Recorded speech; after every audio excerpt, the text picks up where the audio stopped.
I would like to, welcome Vernon Griffith, the global head of HR services, design and delivery at QBE Industry Insurance. And as a global head of HR service design and delivery at QBE, a leading global insurer, Vernon leads a team of 60 responsible for design and delivery of HR services to around 12,000 people in 27 countries. Prior to QBE, he worked on and directed large-scale HR and business transformation programs at some of the world's best global companies, including Shell, BP, British Telecom, Deloitte. Great, well done. His passion lies largely in artificial intelligence, smart technology, and future of work. With this, I welcome Vernon for the next session and wish you all the best and look forward to great session from Vernon. First of all, thank you for such a warm introduction. Hi, my name's Vernon Griffith. Warm greetings from sunny Sydney, Australia. In today's session, I'd like to share a few insights into, how smart tech is impacting HR work in the workplace, how QBE HR operations is getting started with its intelligent automation plans, and a couple of the benefits and challenges of integrating a digital and human workforce that we might want to think through as well. Okay. Next thing, before we get into that, here's a bit about me in QBE, the organization that I work for. Starting with me, I was raised by a dad who fixed high-tech fighter planes for the British Royal Air Force and a mum who fixed people that were unwell in the UK National Health Service. So it's to them that I attribute my personal mission of using technology and innovation to make people's lives better. A mission that perfectly aligns with my day and occasionally night job as the global head of HR service design and delivery at QBE. And my hobby is the founder and editor of the AI and Future of Work website called Machines in Suits, which due to COVID, I should probably rename as Machines in Sweats now. But for those that don't know, QBE is listed on the Australian Stock Exchange and headquartered in Sydney. And QBE is a general insurer and reinsurance company offering commercial, personal, and specialty products and risk management solutions to our customers. We employ more than 11,700 people in over 27 countries, and our purpose is to give people the confidence to achieve their ambitions. So now that the formalities are out the way, let's get into it. So the next slide is, how smart tech is impacting the delivery of HR work in the workplace. So I started my website, Machines in Suits, over the Christmas period in 2017 to keep track of the rapid development of artificial intelligence in the HR space. And the truth be known, my primary motivation for creating the site was fear of missing out, or FOMO. And essentially, when the internet revolution happened, I was caught napping. And so I was determined not to miss out again when the next big thing came along. Little did I know that it would happen so soon. Since setting up Machines in Suits, I've made some improvements to the site. Early this year, during a lockdown holiday inspired by the articles on AI I was reading on my own site, I found and embedded an AI-powered plugin that scours the web and curates relevant articles. The $15 a month add-on now does the heavy lifting in finding great articles related to AI, robotics, blockchain, Internet of Things, and immersive technologies, such as virtual and augmented reality, haptics, and wearables. And the result is that the time I spend sourcing articles for the site has now been cut from around 2 hours a week to under 30 minutes. This means that I now get a newsletter out nearly every week rather than nearly every month, and have far more time for binging on Netflix. As well as being a rather obvious plug for my website, the reason why I wanted to use this example is that this type of AI tool is becoming more accessible and cheaper by the day. The other call out is that the key distinguishing feature of AI, as opposed to automation, is that it learns and gets smarter over time. With Machines in Suits now supported by AI, I could now, in theory, let the whole thing run unsupervised. I choose not to, for reasons I'll go into briefly later.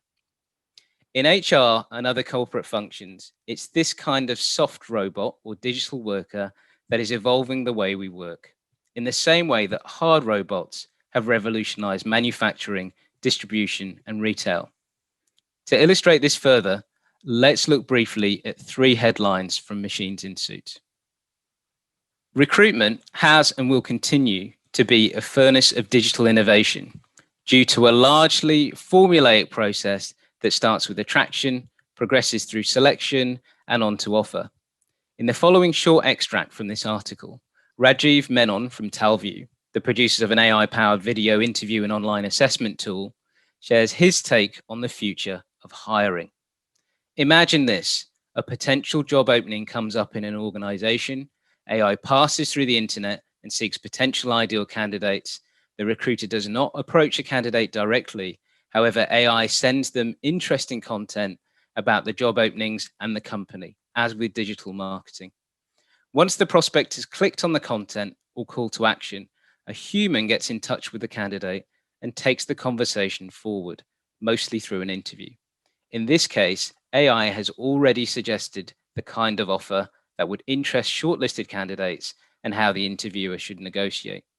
Why should the recruitment process take months when AI can help ensure a job offer is rolled out in 24 to 48 hours? What I love about this short extract is the dance between AI and the human recruiters.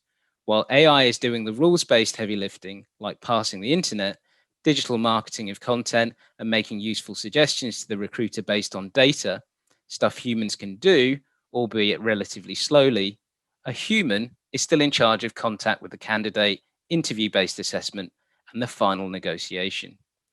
All distinctly human activities that require empathy and a degree of flexibility.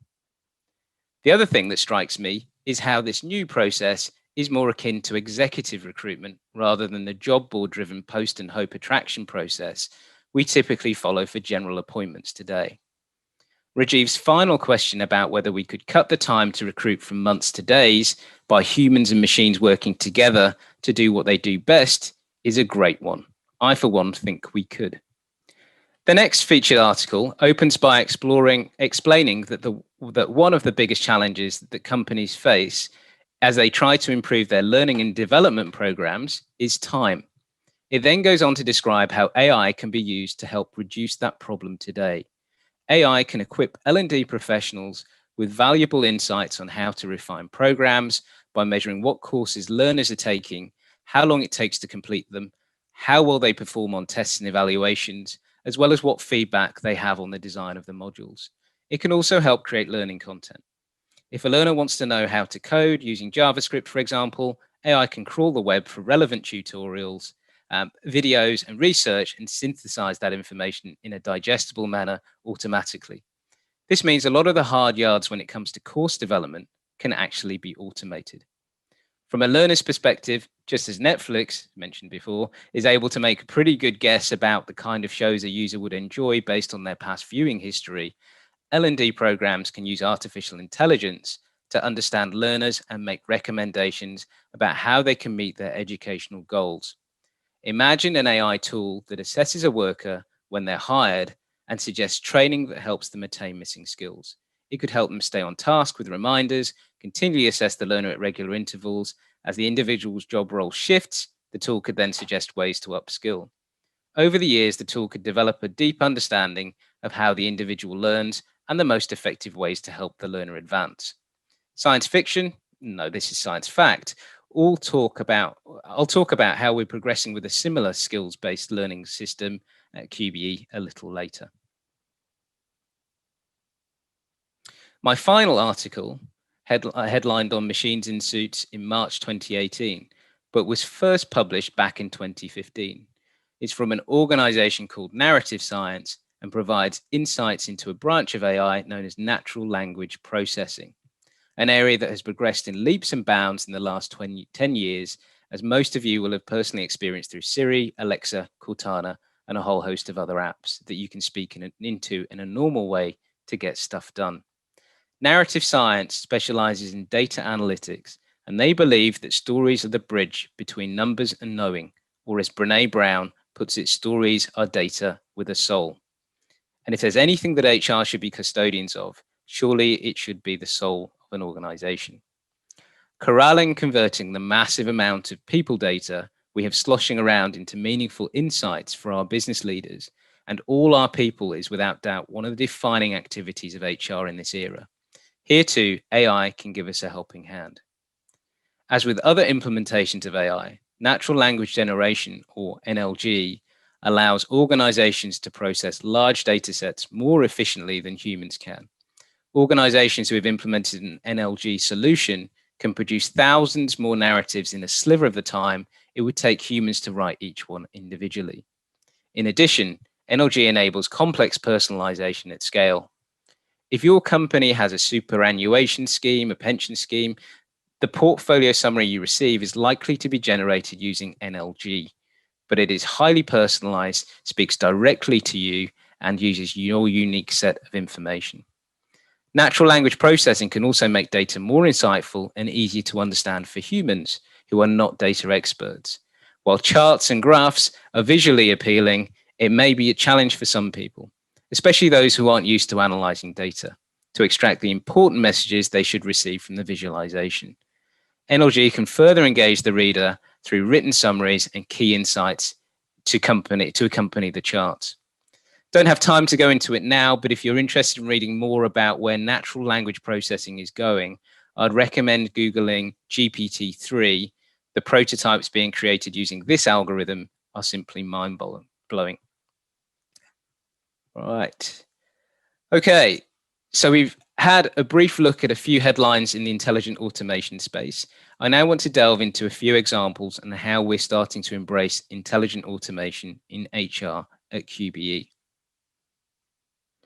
This is Sam. Sam works as an HR risk and control manager in our European division. Many of you will recognize that Europe has been a hotbed of regulation in recent years, with perhaps the most recognized being the General Data Protection Regulation, or GDPR, that came into effect in 2018.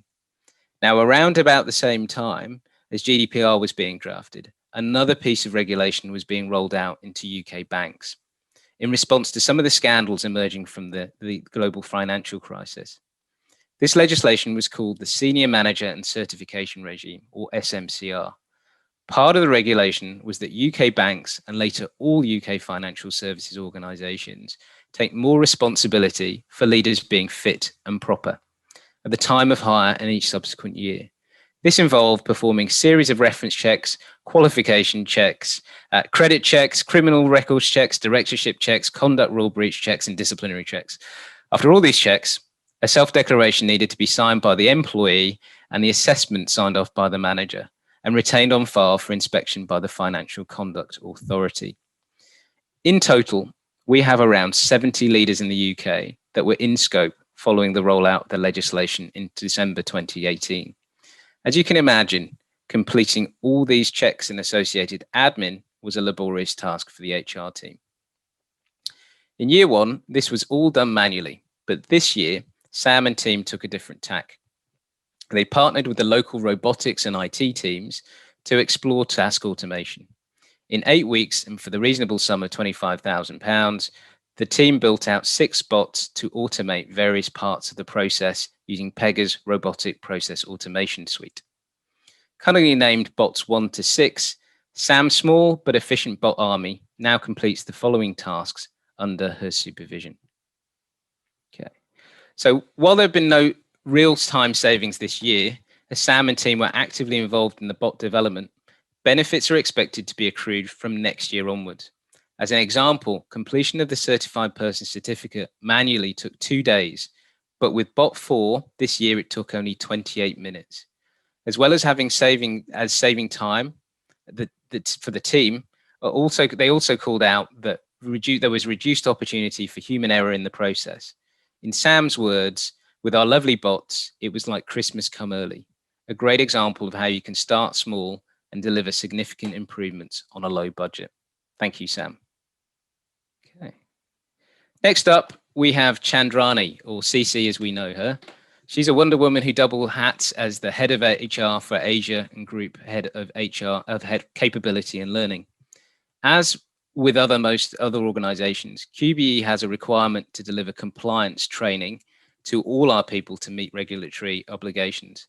However, we've been somewhat lacking to date in skill-based learning, or learning that builds out the skills of our people needed to perform effectively in their role today, while fostering the skills at scale the business needs to compete tomorrow. So to fill this gap, Cece, with me as her partner in crime, spearheaded an initiative dubbed the QBE Skills Ecosystem. This involved an 8-week proof of concept with a leading vendor of an AI-enabled skills-based learning platform, where we looked to confirm a series of hypotheses, which essentially boiled down to whether we could map skills to existing jobs, map skills to learning content from various sources, including our LMS and external platforms like Pluralsight, serve up personalized learning recommendations to users that were relevant and engaging, and finally, pull learning data back into our HRIS to support meaningful development conversations between employees and managers. From this, you'll determine that there were a huge number of data points and connections that had to be made for this to work. Complexity that's overcome through using machine learning at various points in the process. Overall, the proof of concept was successful with lots of learnings, both human and digital along the way. We're now at the point of working out what we need to do to progress to a minimum viable proposition. In fact, we're just starting off now, with the ultimate aim of making AI-assisted skills-based learning available to all our people at QBE. Thanks, Chandrani. Finally, I'd like to introduce you to Ray Ray. Ray is a senior specialist in QBE's HR Shared Service Center in the Philippines. Ray's area of focus is on curating knowledge for both the HR service delivery team and for our end users. This knowledge, traditionally recorded in static Word documents such as user guides or desktop procedures, is increasingly being digitalized to support faster information retrieval and guided employee experiences. Ray has recently been working on implementing WalkMe, a digital adoption platform, or DAP, to handhold occasional users through some of the more complex, less intuitive processes on our HRIS, such as changing job. WalkMe provides users with on-screen step-by-step guidance to help them complete the task at hand, automating the input of data along the way. This is pretty neat stuff and helps stop simple support cases from being raised into our HR services team. But the real goal for me in this type of platform lies behind the scenes. In the background, smart analytics are used to track how users navigate or fail to navigate through a process. Did they spend a significant amount of time on a single step? Perhaps because the guidance wasn't clear enough, or did a segment of users take longer to complete the process than others, maybe due to an unneeded step? Or did some folks just abandon the process, but perhaps because it was just too darn complex? And with AI, the questions can become predictive. Based on what's happened before, what might this type of user do next? This richness of insight used to be only available, if available at all, through attempting to piece together systems logs supplemented by feedback and focus group discussions. Now, as a team, we have actionable insights at our fingertips that allow us to make improvements to the digital employee experience on the fly. Thanks, Ray Ray. In this final part, I'm going to call out a couple of the main challenges and opportunities of integrating a digital and human workforce before closing. As with most of the things, there are multiple arguments and perspectives. So I'll do my best to try to present a balanced view and let you decide. The first challenge I want to explore is this one. It's hard to ignore that countless news articles about the robots coming for our jobs. Very few of us can be sure that our jobs will not in the near future be done by machines. We know about cars built by robots, cash points replacing bank tellers, ticket dispensers replacing train staff, self-service checkouts replacing supermarket staff, and so on. But this is small stuff compared to what might happen next. One growing perspective, the perspective of the neo or reformed Luddites, as they call, is that it should be an active resistance to technological change. It doesn't matter whether the new machines achieve full human-like consciousness or even real intelligence. They can almost certainly achieve just enough to do your job, not as well as you perhaps, but much, much more cheaply. Despite the hype, this technological shift fuels social inequality where almost all the fruits of progress will flow away from the masses to a wealthy cyber elite. In recent years, this has been witnessed by skirmishes such as the London Underground strikes over ticket office staff redundancies caused by machine-readable travel cards, and by the rage of licensed taxi drivers at the arrival of digital cars, booking services such as Uber and Lyft. So no matter what our perspective is on digital workers, we should expect some resistance to technological change from the humans within our businesses. Okay, this next image shows a group of pin setters in subway bowling alleys in Brooklyn in New York in 1910. In bowling, a pin setter was originally a person who manually reset bowling pins to the correct position, cleared fallen pins and returned bowling balls to players. Probably due to the nature of work, low paid, often part-time, manual labor, with working hours extending after midnight, many pin setters were teenage boys. By the 1940s, pin boys were almost all redundant, replaced by the mechanical pin setter we'd recognize in bowling alleys today. The neoliberalist perspective on AI is that new and better paid jobs will be created. They say this was always true in the past, so it will be true now. They argue that artificial intelligence can dramatically improve the efficiencies of our workplaces and can augment the work humans can do. When robots take over repetitive or dangerous tasks, they never get tired, they eliminate human error, and they free up human workforce to do work they're better equipped for, tasks that involve creativity and empathy, amongst others. The neoliberalist argument is that while some individuals will be detrimentally impacted by technological change, the resultant good or societal progress is certainly worth the cost. The growing use of artificial intelligence in sensitive areas, including hiring, criminal justice, and healthcare, has stirred a debate about bias and fairness in recent years. Many of today's algorithms act as a black box, shut away from the world wherein we can only assess the outputs of the inputs we feed them, with no explanation given as to why they act the way they do. Let's return to the world of recruitment for an example, where things went wrong.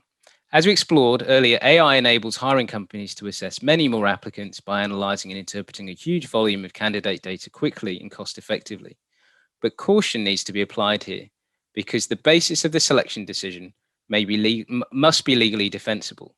That's not going to happen if you can't explain how the AI works. So, is this it? Should we shut the algorithms down before they can do more harm to humanity?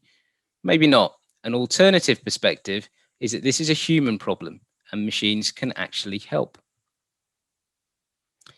Biases in how humans make decisions are well documented. Some researchers have highlighted how judges' decisions can be unconsciously influenced by their own personal characteristics, while employers have been shown to grant interviews at different rates to candidates with identical resumes, but with names considered to reflect different racial groups. Human decisions are also difficult to probe or review. People may lie about the factors they considered or may not understand the factors that influence their thinking, leaving room for unconscious bias. Better data analytics and AI could become a powerful new tool for examining human biases. This could take the form of running algorithms alongside human decision makers, comparing results, and examining possible explanations for differences. Furthermore, unlike human decisions, decisions made by AI could in principle, and increasingly in practice, be opened up, examined, and interrogated. To quote Andrew McAfee of MIT, if you want the bias out, get the algorithms in. Okay, unfortunately, that's all I have time for today. But in closing, I want to bring your attention to a theory that may hold the key to how humans and machines can work together. It's called Moravec's paradox. Okay, and it states what is easy for humans is difficult for AI, and what is difficult for humans seems rather easy for AI. So perhaps it's by playing to our respective strengths while remembering our human need for safety, connection, and dignity that human and digital workers can progress together in harmony. I hope you've heard at least one thing that's been of value today. And if you're interested in reading more about this sort of stuff, please sign up for my newsletter at machinesinsuits.com. Or if you want to chat to me personally, please feel free to connect with me on LinkedIn. Take care and stay safe. And thank you for watching. Thank you very much, Vernon, for great session. In fact, you have just lit the lights and a lot of thought-provoking points you have covered in that. I would urge upon the participants, in case they have any questions, would like to ask those questions. one of the questions which have come for you is how are the companies using this for guided learning to say manager development, just in time skills? Yeah, so at QBE, one of the things that this is one of the challenges that we are grappling with. How can we make sure that learning is in the flow of work so that when you need to learn, that the learning is there and accessible for you? And a lot of that actually is being delivered through building a culture. Actually, more than a system, it's actually making sure that you've got a culture where people are willing to take the time out of their day to spend their attention, move their attention away from their work and onto their learning, and really focus on gaining the skills that they need in order to be successful both now and also in the future. So it's a combination of technology, yes, that's going to support it, so you can have guided learning through that, but actually culture, I think, is a bigger enabler than even just the technology on its own. Absolutely. Culture definitely plays a big role in creating enabling systems in the organization. Thank you very much. After one or two questions, there is a time for check, because this is a learners conclave. So we definitely have something in store for you. And before that, I have a question with Vernon, that at insurance compliance training usually has paramount importance for the sales staff. So how competency training is being considered? Good, really good question. So actually, I mean, compliance training has paramount importance for all of us, actually, within financial services, and particularly within my organization, because we need to regularly complete our compliance training in order to be able to meet the various requirements that we have around the world. So absolutely, that is a base requirement, and actually up until last year when we started thinking about the competency training or the skills-based training, that was it. That was the baseline, that we had to make sure that we met our compliance organizations. We now have a task, and I don't have the answers yet because it's still being built, to really build skills-based learning into our organization, and to make sure that we have a culture of continuous improvement and also upskilling. So to synthesize the question, compliance training is there. It's the skills-based competency training that we really need to build out in our organization. Thanks, Vernon. The question for you, Vernon, is that you mentioned about AI reference. Is it GPT-3? I don't know what GPT-3 is.